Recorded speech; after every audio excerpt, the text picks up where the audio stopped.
And so we don't normally come here, but I see a few different faces to what we did last time. I think the last time we were here was maybe 2 or 3 months ago. So if you're joining us this morning, it's nice to have you here, and I'd just like to do a special welcome to you. And for those that are watching online also, we're glad that you can join us this morning. And my prayer is that each and every one of you will get a blessing from the message that will be shared. I just wanted to thank Brother Arthur Storr for being up the front with me this morning. There's one problem with the colour of my skin. Do you know what it is? My face goes red when I get a little bit nervous, but hopefully, with the Lord, it'll be all right this morning. Also, Brother Sonia as well, thank you for your help. The AV team, they do a good job. I'm involved with it at the church at Mount Gravatt where I go, and it can be quite stressful because people bring things to you last minute or they want to make a change. And then you need to get it together and get it up on the screen. And throughout the week we've been communicating, and even as late as last night, I'm sorry, Sonny, I've just got to make a change. And he's like, are you sending it through? And we got there. So thank you for your patience. How nice is the blue sky and the sunshine? I don't know about you, but our backyard at home is just water and slosh. And our dog has been depressed. All he could do was sleep in his doghouse, and we've got a small little bit of concrete out the back. The rest of it is lawn and it's just all wet. So all he does is sleep in his doghouse all day. And I don't think that's very good for his mental state. But the last few mornings, he's been out and about, lying in the back corner, taking in the sunshine and having a really good start to the day. I think he's already looking a little bit happier. But I don't want to talk to you about that sunshine this morning. I want to talk to you about a brighter light, the one that we know is soon to return and to come and take us home. The message I have for you this morning, it's a simple one. It's one that touched my heart when I was doing my own personal study, and I've entitled it, This Man They Call Jesus. I know we've said a main prayer, but if you wouldn't mind, I'll just say another little one just before we get into it this morning. So if you just bow your eyes, close your eyes with me. Dear Heavenly Father, I just pray now that as we enter in your hour of worship, that you will shut out all the distractions, and that my words may be clear and that they may rest on open hearts. May we hear your message this morning, I pray. In your name, amen. Our scripture this morning comes from Luke chapter 2, verses 34 and 35. If you have your Bibles, you're welcome to look at it. Otherwise, I've put it on the screen there.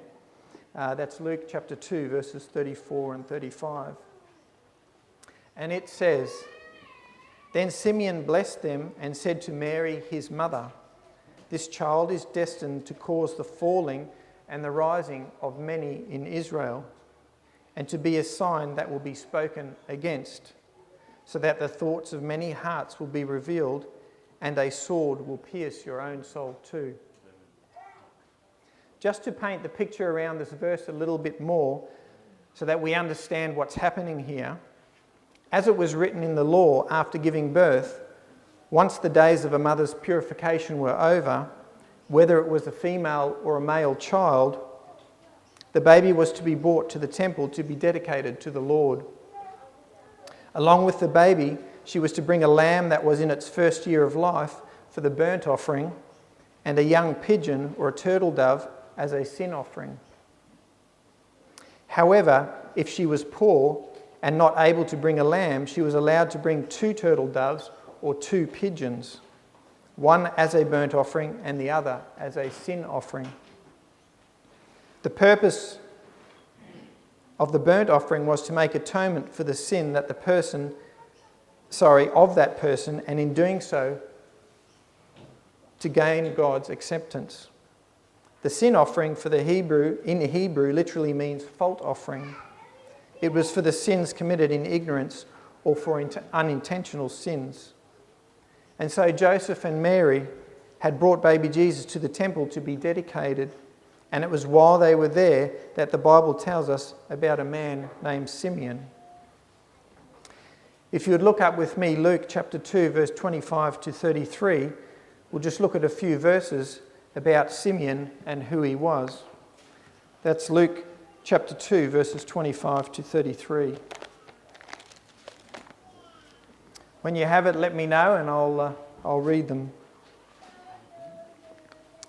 All right, so Luke chapter 2, verse 25 to 33 says, "And behold, there was a man in Jerusalem whose name was Simeon. And this man was just and devout, waiting for the consolation of Israel. And the Holy Spirit was upon him. And it had been revealed to him by the Holy Spirit that he would not see death before he had seen the Lord's Christ. So he came by the Spirit into the temple, and when the parents brought in the child Jesus to do for him according to the custom of the law, he took him up in his arms and blessed God and said, 'Lord, now you are letting your servant depart in peace according to your word. For my eyes have seen your salvation, which you have prepared before the face of all people, a light to bring revelation to the Gentiles and the glory of your people Israel.' And Joseph and his mother marvelled at those things which were spoken of him." So we can see that Simeon was a resident of Jerusalem who lived during the time that Jesus was born. For generations, the Israelites had hoped for the Messiah who would set them free from their oppression and save them. Simeon was no different. He had spent his whole life anticipating Christ's arrival. From these verses, we can see that Simeon was faithful and sincere. Because he was faithful and sincere, we're told in the SDA Bible Commentary, Volume 5, that he had lived in the atmosphere of heaven. The bright beams of the Sun of Righteousness gave him spiritual discernment. His one desire had been to see Christ. The purity of his life corresponded to the light he had received, and he was prepared for the revelation of that great truth that this helpless infant was the Lord's anointed, even the Messiah. Joy and exultation transfigured his face as he held in his arms God's most precious gift to men. His illumined mind received the light flowing from the source of all light. He saw that Christ was to be the hope of the Gentiles as well as of the Jews. The walls of tradition built up by the Jewish prejudice did not exist in his mind. He realized that the Messiah was to bring redemption to all. It was just after this experience of seeing and holding the Saviour of the world in his hands that Simeon said to Mary the words from our scripture reading this morning in Luke chapter 2, verses 34 to 35. To refresh your minds, I'll just read that verse again, and this is what he said to Mary. "Then Simeon blessed them and said to Mary, his mother, 'This child is destined to cause the falling and rising of many in Israel, and to be a sign that will be spoken against, so that the thoughts of many hearts will be revealed, and a sword will pierce your own soul too.'"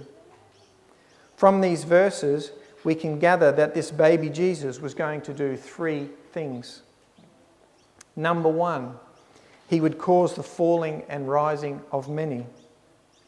Number two, he would be a sign that would be spoken against, so that the thoughts of many hearts would be revealed. And number three, that a sword would pierce Mary's own soul too. So what does this all mean? Let's simplify it down a little bit. For our first point, Christ is the great magnet of all ages. When Simeon said he would cause the falling and the rising of many, like a magnet, Christ would draw himself to those who are humble and contrite in heart. People that are humble and contrite in heart would rise and be attracted to Jesus, who would make their broken lives whole again. Others, like the scribes and Pharisees, who thought themselves in no need of a Saviour, were driven from him by their own perverse spirit and so would fall away. Point number two, when Simeon said he would be a sign that would be spoken against, so that the thoughts of many hearts would be revealed, if we were to look at the meaning of the word sign, the dictionary tells us that it is an action that conveys meaning. God never does anything without meaning, and by sending his son Jesus to the world, God was signalling his intentions. He was signalling his plan of deliverance to this fallen world. In doing so, the hearts and actions of many would be revealed. And lastly, Simeon said that a sword would pierce Mary's own soul too. Mary, like many others, including the disciples, expected Jesus to reign gloriously on the earthly throne of David. This was going to make the disappointment of the cross even worse, and so God, in his mercy, through Simeon's word, gave Mary an idea of what was to be expected in the future. For the message this morning, however, I just want to focus on the first 2 points, which are, he would cause the falling and rising of many, and he would be a sign that would be spoken against, so that the thoughts of many hearts would be revealed. When I was a young boy, I believe I experienced a miracle. On the picture on the screen, you can see a picture there. I'm standing with my brother, my sister and my mum at Victoria Falls. Have any of you heard of Victoria Falls? It's one of the largest waterfalls in the world, and it spans, on the side picture there you can see, it's nearly 2 kilometres wide in width. Back in the days in Africa, they didn't have fences around the edges, and so what they'd do, I don't know if you see the picture there, there's some thorn bushes behind us. Quite often if they didn't have fences, they would get thorn bushes and they would put it around where they wanted to keep people out, and it would dry, and the thorns are very big and they can poke you and hurt you, and it keeps people away from them. So they had these thorn bushes there. But you see, that caused a problem for me. As a young boy, I wanted to see how far the water went down.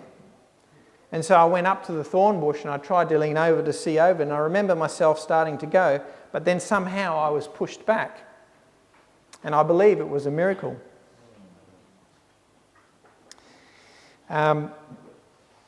I believe that Jesus saved my life.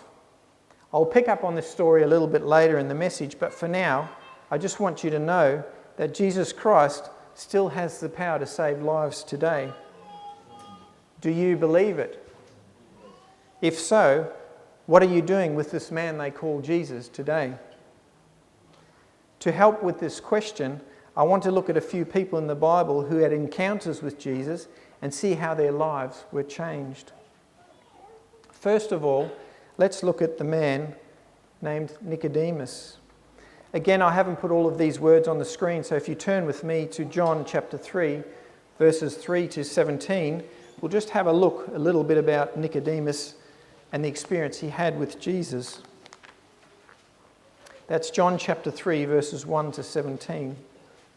And when you have it, say amen, and I will read. Amen. In John chapter 3, 1 to 17, it says, "There was a man of the Pharisees named Nicodemus, a ruler of the Jews.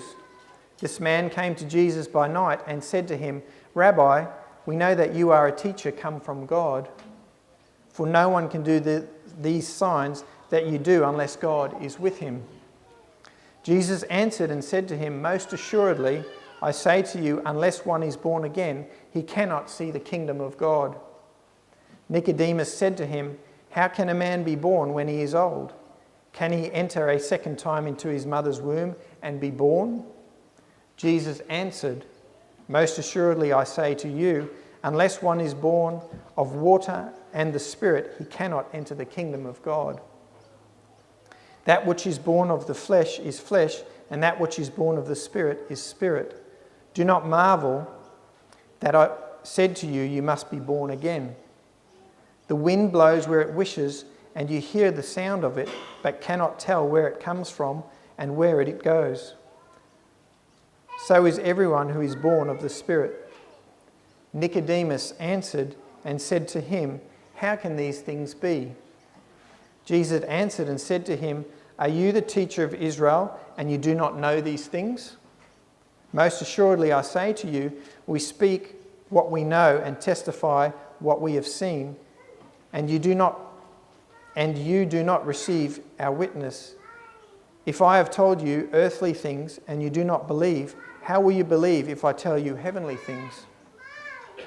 No one has ascended to heaven but he who came down from heaven, that is, the Son of Man who is in heaven. And as Moses lifted up the serpent in the wilderness, even so must the Son of Man be lifted up, that whoever believes in him should not perish, but have eternal life. For God so loved the world that he gave his only begotten Son, that whosoever believes in him should not perish, but have eternal life. For God did not send his Son into the world to condemn the world, but that the world through him might be saved. So this was the experience that Nicodemus had had with Jesus that night. Nicodemus was a man of wealth, a Pharisee, and a member of the Sanhedrin, which meant he had money, he had position, and he was well respected. Since Jesus had come onto the scene, Nicodemus had witnessed his humble character at work and had heard the teachings that Jesus was presenting. He was a witness to the scene where Jesus had driven out the buyers and sellers from the temple, and this stirred him deeply, and so he wanted to know more. Because he wanted to know more, he went back into the scriptures and looked at all the prophecies that related to the Messiah. The more he searched, the stronger was his conviction that this was the one who was to come. He wanted to meet this man called Jesus, but did not want to do it openly for various reasons. Two of the main reasons for this was he was aware of the general attitude of the other leaders towards Jesus and did not want to compromise both his reputation and his position. Being a leader himself, he did not want to be seen as showing sympathy for someone who was new on the scene and who no one really knew a lot about. So we know that Nicodemus travelled that night to see Jesus, and once the meeting took place, I found this very interesting. Nicodemus started a theological discussion with Jesus. You see, Nicodemus, being a Jewish leader, knew all the scriptures and the teachings, and so he started the conversation at a level that he was comfortable and confident of being able to pursue. How often have you and I done something like that? We stick to what we're comfortable with because we don't want to go anywhere where we're uncomfortable. Jesus, however, could see right through the heart of Nicodemus, and so he says to him, "Most assuredly I say to you, unless a man is born again, he cannot see the kingdom of God." This shows us that it is not so much about the theoretical knowledge, but rather about a spiritual regeneration. How many times have you felt that there is so much you do not know about your Christian faith? I know for me, I've felt many times that I should know more than I do. But what Jesus is showing us here is that before we have all the theoretical knowledge, we need to be born again or to be spiritually regenerated. Please don't get me wrong here, as there is a place for theoretical knowledge.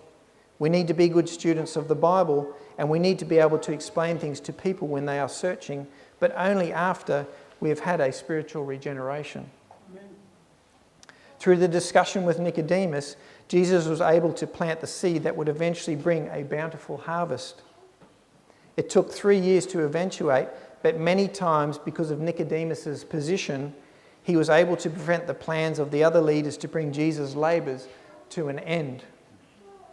From the discussion that night with Jesus, Nicodemus remembered that teaching, as Moses lifted up the serpent in the wilderness, even so must the Son of Man be lifted up, that whosoever believeth in him should not perish, but have everlasting life.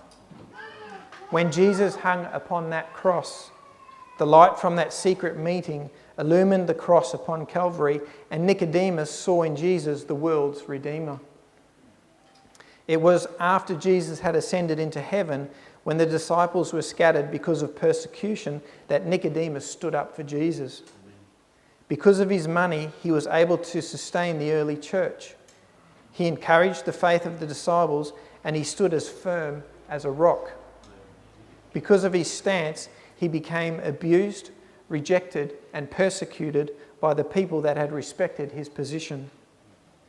He was once one of the wealthiest men, but became poor, but he did not falter. And so, as stated in our scripture reading this morning, that Jesus would cause the falling and the rising of many, and that he would be a sign that would be spoken against, so that the thoughts of many hearts would be revealed. we can see that Nicodemus responded in a positive manner to Jesus.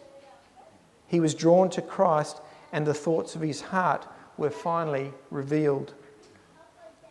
There are 5 things I want you to note about Nicodemus's experience this morning. Number 1, he heard about Jesus and he wanted to know more. Number 2, because he wanted to know more, he anxiously studied the scriptures about the Messiah. Number 3, he sought out Jesus to meet with him. Number 4, because of his humble heart, Jesus drew near to him. And number 5, Nicodemus did not respond immediately, but when he did, he never faltered in his stand for Christ. So what about you today? Have you heard about this man called Jesus? Do you want to know more? If so, are you anxiously searching the scriptures to learn more about the soon coming King? Do you have a humble heart like Nicodemus did in order to allow Jesus to draw nearer to you? Some tough questions to be answered, I know, and I've had to answer them for myself. Let's leave Nicodemus for now, but I want to have a look at another example, and we know his story well.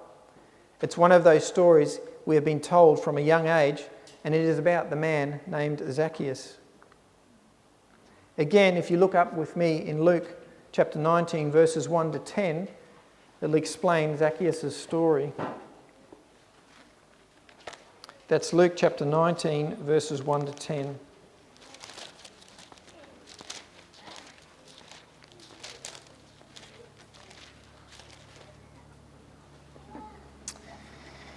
In Luke 19, 1 to 10, it says, "Then Jesus entered and passed through Jericho.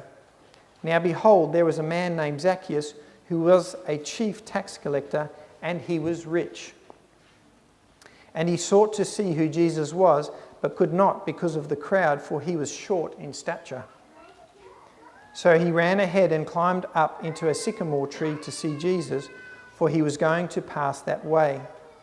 And when Jesus came to that place, he looked up and saw him and said to him, 'Zacchaeus, make haste and come down, for today I must stay at your house.'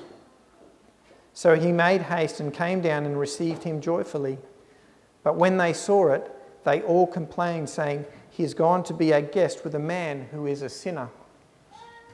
Then Zacchaeus stood and said to the Lord, 'Look, Lord, I give half of my goods to the poor, and if I have taken anything from anyone by false accusations, I restore it fourfold.'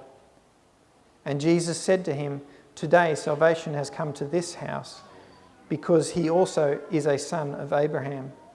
For the Son of Man has come to seek and to save that which was lost.' Zacchaeus was a Jew and known as the chief among the publicans. Because of his rank and his wealth, he was hated by his fellow man. But despite his worldly appearance, he had a heart that was looking for something better. Just like Nicodemus, he too had heard about Jesus, the one who showed kindness to all classes of people. He was aware of the scriptures and knew that he was doing wrong in his job by taking more from people than what was required. He recognised that he was a sinner and he yearned for a better life. He followed the yearnings of his heart and at the same time started making it right with all the people that he had wronged. Something amazing happened that day. Jesus was passing through Jericho and Zacchaeus was determined to see him. He longed to look upon the face of him whose words had brought hope to his heart. However, being a small man, this created a problem for him. He could not see past the crowds of people that were gathering to try and get a glimpse of Jesus. As we know, he runs ahead and climbs a tree just to see Jesus. Above all the noise of the crowds, the shouting and the singing, Jesus was able to zone in on the desires of Zacchaeus' heart, and as he passes under the tree where Zacchaeus sat, he stops. The crowd that is pressing around him comes to a standstill, and it was in this moment that Jesus looks up and says, "Zacchaeus, make haste and come down, for today I must stay at your house." A lot of what Jesus did caused a stir, and this situation was no different. The rabbis could not believe that Jesus was going to be a guest with a man who was a sinner. It was at this moment that Zacchaeus became so overwhelmed that Jesus loved and cared for him, even though he was a sinner, that he publicly confesses and repents. Zacchaeus' first response was to love Jesus for all he had done for him. He gave in to the influence of the Holy Spirit and cast aside every wrong practice that he was accustomed to doing. You see, no repentance is genuine that does not work a transformation. And Zacchaeus' experience was genuine as he started to show compassion to the poor and suffering all around him. A few points I want you to notice about Zacchaeus are these. Just like Nicodemus, he too had heard about Jesus.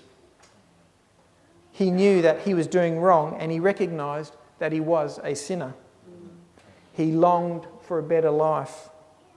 And the last point, he followed the yearnings of his heart and he started making all the wrongs right again.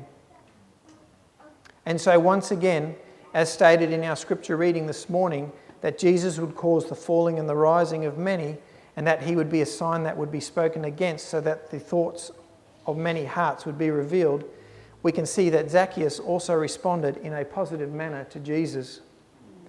He was drawn to Christ, and the yearnings of his heart were also revealed. Maybe you and I are not physically short like Zacchaeus was, but have you been short-sighted at times? If so, do you realise that Jesus has stopped under your tree today? Do you realise that he wants to live in your heart? Is it overwhelming to think that Jesus loves and wants to be with you, even though you are a sinner? Why not follow the yearnings of your heart, as did Zacchaeus, and start making all the changes and fixing the wrongs that you have in your life? Accept Jesus' offer to live in your heart today, because Desire of Ages reminds us it is when Christ is received as a personal Saviour that the salvation comes to the soul. One more person I want to look at very briefly today is Mary Magdalene. Overall, we don't know too much about her. The Gospel of Luke tells us that in her early life, Jesus had cast out 7 devils. According to the 4 Gospels, Mary travelled with Jesus as one of his followers and was one of the women that provided for him and the disciples. In Matthew, Mark and John, she is witness to his crucifixion, and the spirit of prophecy tells us that Mary was one of the last at the cross and the tomb before returning to rest on that Sabbath day. In all 4 Gospels, she is the first at the tomb after Sabbath had finished and the first to hear that Jesus had risen. Both Matthew and John tell us of this experience. And if you look now briefly with me in John chapter 20, verses 11 to 16, we'll look at that. That's John chapter 20, verses 11 to 16.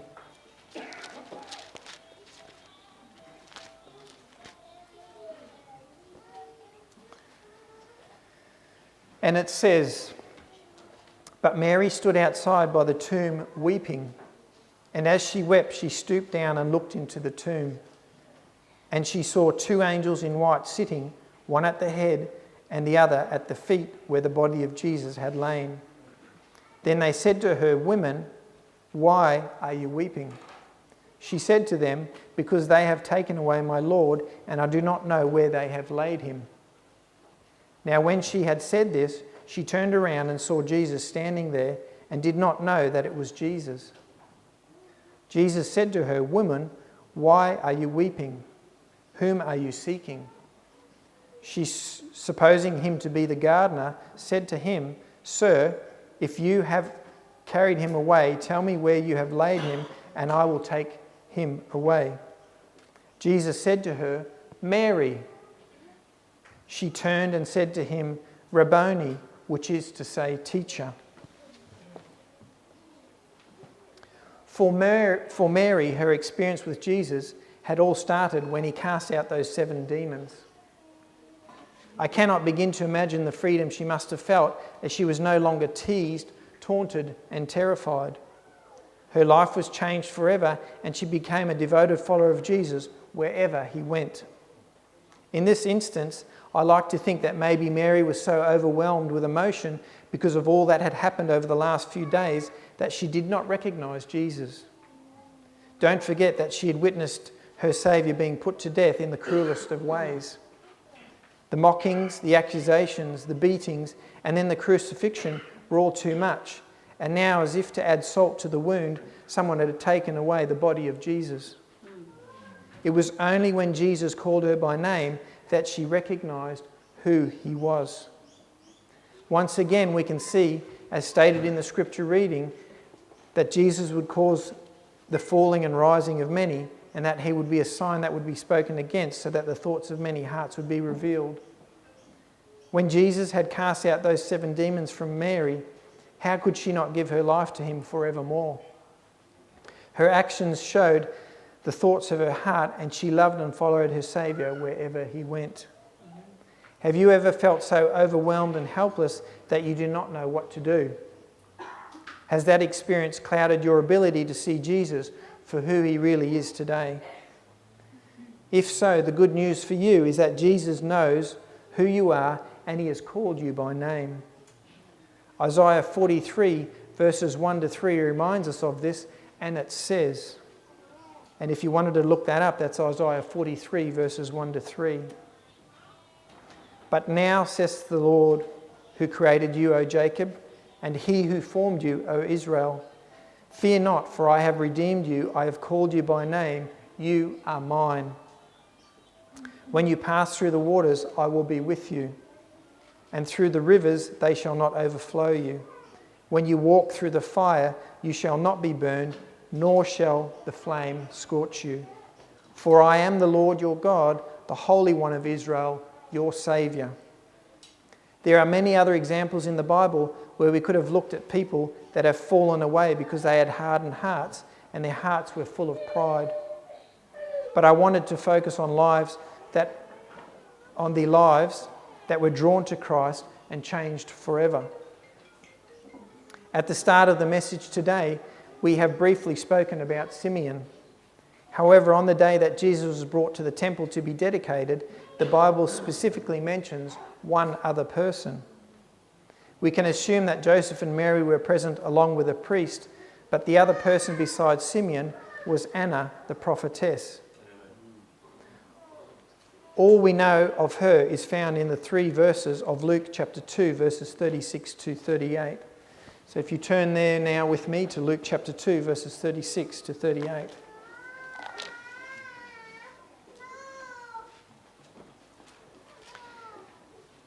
In Luke 2, 36 to 38 it says, Now there was one, Anna, a prophetess, the daughter of Phanuel, of the tribe of Asher. She was of great age and had lived with her husband 7 years from her virginity. And this woman was a widow of about 84 years, who did not depart from the temple, but served God with fastings and prayers night and day. And coming in that instant, she gave thanks to the Lord and spoke of him to all those who looked for redemption in Jerusalem. As mentioned, she was the daughter of Phanuel from the tribe of Asher, and her name means favour or grace. She had been married only 7 years when she became a widow, and she remained a widow for the rest of her life. This meant that she had spent most of her life without a husband, and so was ministering before the Lord in the temple, worshipping, fasting and praying. In other words, she had a real living connection with God. She was among the first few to bring honour to the baby Jesus, and her many years of sacrifice and service were worth it all when she beheld the Messiah, the one for whom she had waited so long. Both Simeon and Anna looked forward to the coming Messiah, and when he came, even though he was a babe born in a manger, they did not miss who he was. If you have missed everything I've said this morning, then now is the time to pay attention, as here comes the main point of my message today. Are you ready to hear it? The priest during Israelite times was the mediator between God and man. On the day that Joseph and Mary brought baby Jesus to the temple, the priest was going about his normal duties. I did not want to put all this in my own words, as the Desire of Ages speaks directly to this point and unpacks it so beautifully. So in the Desire of Ages, chapter 5, pages 52, paragraphs 1 and 2, it says the following: Day after day, the priest received the redemption money as the babes were presented to the Lord. Day after day, he went through the routine of his work, giving little heed to the parents or children unless he saw some indication of wealth or high rank of the parents. Joseph and Mary were poor, and when they came with their child, the priest saw only a man and a woman dressed as Galileans, and in the humblest of garments. There was nothing in their appearance to attract attention, and they presented only the offering made by the poorer classes. The priest went through the ceremony of his official work. He took the child in his arms and held it up before the altar. After handing it back to his mother, he inscribed the name Jesus on the roll of the firstborn. Little did he think, as the babe lay in his arms, that it was the majesty of heaven, the King of glory. The priest did not think that this babe was the one of whom Moses had written, "A prophet shall the Lord your God raise up unto you of your brethren, like unto me. Him shall ye hear in all things whatsoever he shall say unto you." Acts 3:22. He did not think that this babe was he whose glory Moses had asked to see, but one greater than Moses lay in the priest's arms.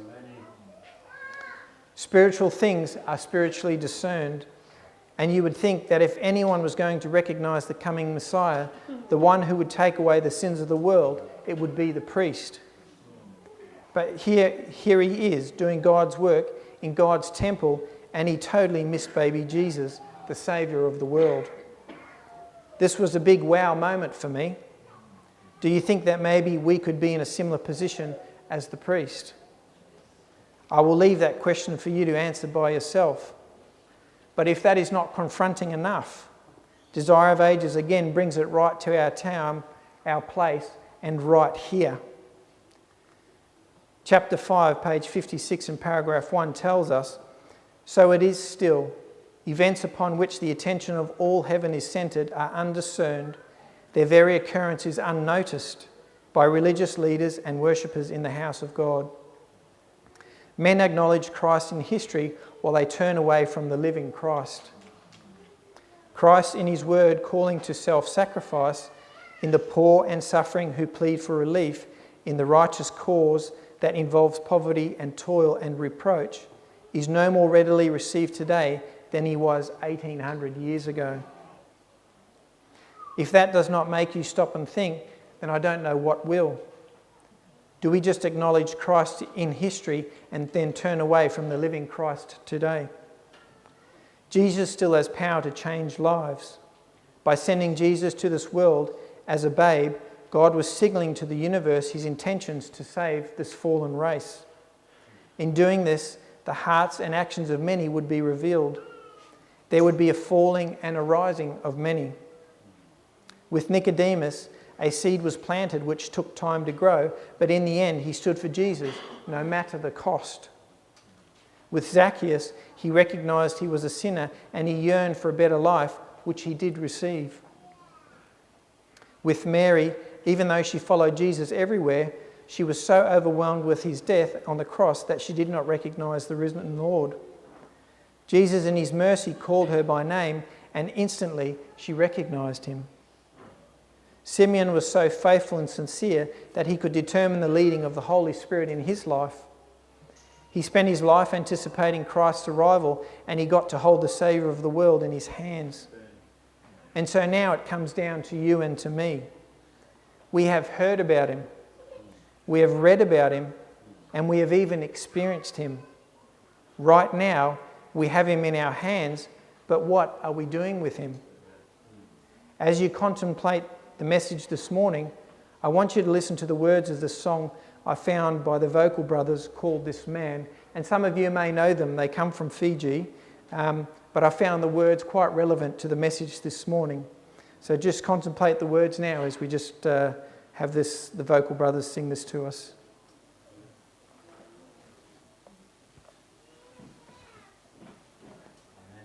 Oh.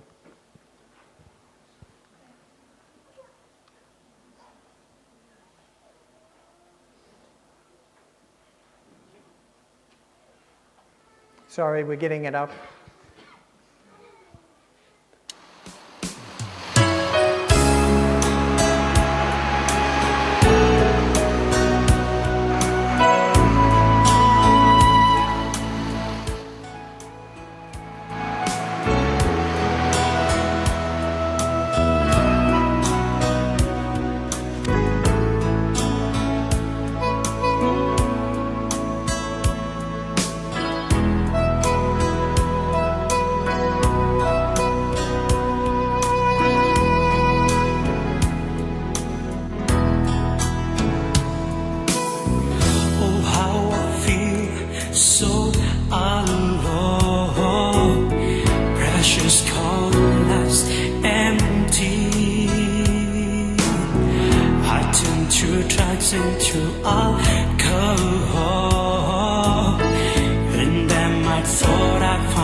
Started with a story about how I nearly fell over the edge of Victoria Falls when I was a young boy. God saved me back then, and He has saved me again today. Life gets busy as we go through its various stages. For me, when I was younger, I focused on other things which pushed Jesus to the side. I did not forget Him, I just pushed Him to the side while I did the things that I wanted to do. Here I am now, though, getting older and older, and I wish that in my younger years I'd kept Jesus at the forefront of everything that I did. Today, I wanted to again tell you about this man they call Jesus. Are we like Nicodemus, Zacchaeus, and Mary, who followed the yearnings of their hearts and were led by Jesus? Or are we like the priest, where we are in church, involved in all the activities that are associated with the church, but miss the Saviour of the world? Like Simeon, it is time for us to be led by the Holy Spirit. It is time for our eyes to be open so that we do not miss the soon coming King. Commit to Jesus and be sincere and faithful. Have a real living experience with Jesus every day, just as Anna the prophetess did. This man they call Jesus, what are you going to do with him today? May God bless each and every one of you is my prayer.